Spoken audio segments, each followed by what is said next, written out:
Chapter 18. A Rare Commodity. The Test of Persevering Faith.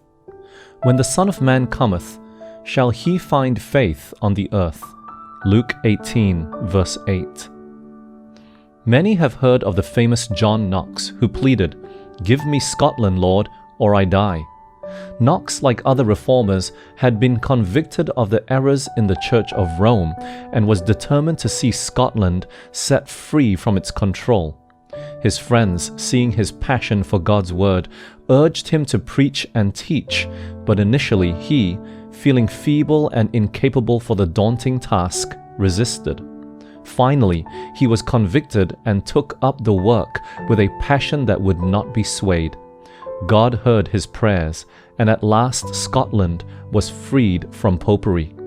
Inspiration tells us, if we have the interest that John Knox had when he pleaded before God for Scotland, we shall have success. And when we take hold of the work and wrestle with God, saying, "I must have souls, I will never give up the struggle," we shall find that God will look upon our efforts with favor. I have a Romanian friend who is passionate about serving God and about seeing others fall in love with Christ through prayer. And as a result, she has a powerful prayer ministry affecting young people all over Europe. However, it wasn't always this way. Raluca, while a Christian from childhood who dedicated significant time to working in the mission field, will attest that for many years of her early ministry, she was better at working than at praying. After 10 days of intense prayer with a friend, however, her priorities were completely changed and she realized where the true power was, kneeling at Jesus' feet. Not long after, doors began opening for her to reach her fellow Europeans through prayer ministry. She was scared and didn't feel capable, but she moved forward by faith. Eventually, she was accepting prayer ministry and speaking invitations all over Europe. After a year or so, she was called to lead United Prayer at a youth conference in Germany. At the time, few of the German young people seemed to be taking any interest in United Prayer. Feeling discouraged and yet desperate to see God work, she stayed up late one night, praying for the people of Germany.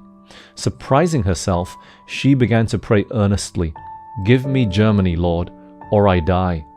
The very next day, after spending much of the night in prayer, God began to open doors and melt the hearts of the young people in attendance at the meetings, and many came to pray. Returning to Germany almost a year later for the same conference, she was amazed to see how God had been working over the past year. Hundreds of young people, both from Germany and from other countries all across Europe, flocked together to pray each morning and throughout the day. Many shared how they were starting prayer groups in their own churches and youth groups, and others shared the miracles that God had been working in their lives in answer to prayer. Amazingly, the revival fire Raluca had prayed for was beginning to spread and is still spreading today. God doesn't always work in such dramatic ways. Sometimes there are prolonged waiting periods before we see the answer to our prayers.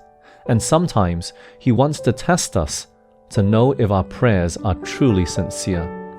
Ellen White writes, "Many do not have the virtue of a living faith. They think they have faith, but it is only through the thought or action of a moment. They do not persevere in knocking at the door and keeping their request before the Lord.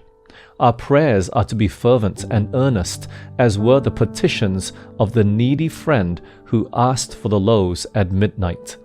The more you ask, the firmer will be your spiritual union. You may come into that place where you will have increased blessings because you have increased faith. God has a heaven full of blessings that He wants to bestow on those who are earnestly seeking for that help that the Lord alone can give. The question we need to ask ourselves is, will my faith persevere, even when the answers don't come as soon as I hope?